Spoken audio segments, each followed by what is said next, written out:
He vist diumenge passat una part minúscula de l'entrevista de la Salomé a una televisió privada estatal i he de confessar que aleshores em va venir al cap una altra Salomé de la Bíblia, aquella que mai no va tenir un forat significatiu en aquestes escriptures perquè el que va tenir protagonisme va ser el seu posterior decapitat, el Baptista.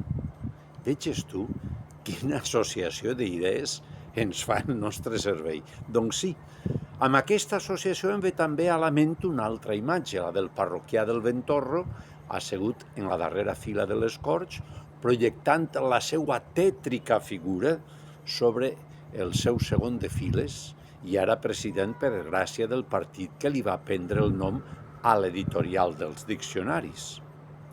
El Joan Fran no porta ni 30 hores en el càrrec i ja ha començat a fer de les seues. Mira, volem votar.